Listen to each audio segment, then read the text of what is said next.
रात के 12 बजे ऑफिस की लाइट अभी भी जल रही है। कुछ लोग घर जा चुके हैं और कुछ अभी भी काम कर रहे हैं। इंडिया की कॉर्पोरेट सक्सेस स्टोरी के पीछे एक साइलेंट रियलिटी छुपी हुई है। ओवरवर्क, बर्नआउट और प्रेशर। भारत दुनिया के सबसे लंबे काम करने वाले देशों में शामिल है, लेकिन सवाल ये है, क्या ज्यादा घंटे काम करने का मतलब है ज्यादा सक्सेस? इंडिया में लाखों कॉर्पोरेट एम्प्लॉइज रोज 9 से 12 घंटे काम करते हैं। ऑफिस टाइमिंग कुछ और है और रियल टाइमिंग कुछ और। WHO एंड ILO की स्टडी में पाया गया है कि एक वीक में 55 घंटे से ज्यादा काम करने वालों में हार्ट डिजीज का रिस्क 35% तक बढ़ जाता है। रिसर्च बताता है 50 घंटे के बाद प्रोडक्टिविटी गिरने लगती है। स्टैनफोर्ड रिसर्च कहती है 70 घंटे काम करने वाला एम्प्लॉय 55 घंटे काम करने वाले से ज्यादा प्रोडक्टिव नहीं हो सकता है। एक बातचीत में नारायण मूर्ति, इन्फोसिस के CEO ने कहा था कि एक वीक में 70 घंटे काम करना चाहिए, तो देश में डिबेट शुरू हो गई। कुछ ने कहा नेशन बिल्डिंग और कुछ ने कहा at what cost, over time लेकिन पेमेंट नहीं।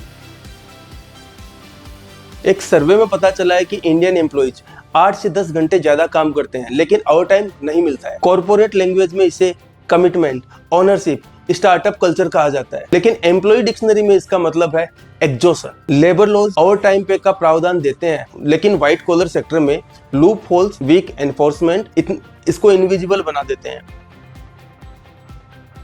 टॉक्सिक कल्चर हमेशा चिल्लाकर नहीं आता है, कभी कभी वो ईमेल में भी आता है। इंडिया में हर 3 में से एक एम्प्लॉय को बर्नआउट के सिम्टम्स है। बर्नआउट क्या है? Extreme stress, emotional exhaustion, sleep issue, anxiety. दुनिया के एक प्रतिष्ठित संस्थान गैलप ने एक सर्वे किया था, जिसमें पता चला कि बर्नआउट एम्प्लॉइज 63% ज्यादा लीव्स लेते हैं, लेकिन सिक लीव लेने पर लेबल क्या मिलता है? नॉट रेजिलेंट का। इंडिया में लेबर प्रोटेक्शंस मौजूद है, working hour regulations, overtime provisions, post act for harassment, occupational safety norms, right to disconnect bill भी प्रपोज किया गया, जिसका मतलब है काम के बाद फोन साइलेंट कर सकते हैं। कुछ डेवलप्ड कंट्रीज के अंदर राइट टू डिस्कनेक्ट कानून लागू भी हो चुका है, लेकिन इंडिया में चैलेंज है इम्प्लीमेंटेशन का। पॉलिसीज कागजों के अंदर है और प्रेशर ग्राउंड पर। फ्रांस में 35 से 40 घंटे का वर्क वीक होता है। वहीं जर्मनी में स्ट्रॉन्ग लेबर लॉज यूनियन है और नेदरलैंड कंसिस्टेंटली हैप्पीनेस इंडेक्स की रैंक में टॉप में रहता है। OECD यानी कि organisation for economic cooperation and development कहता है कि balanced work hours correlate with higher employ satisfaction. इन देशों में प्रोडक्टिविटी हाई है, लेकिन वर्किंग आवर्स कंट्रोल्ड है। मैसेज क्लियर है दोस्तों, लॉन्ग आवर्स से हाई आउटपुट कभी भी नहीं आता है।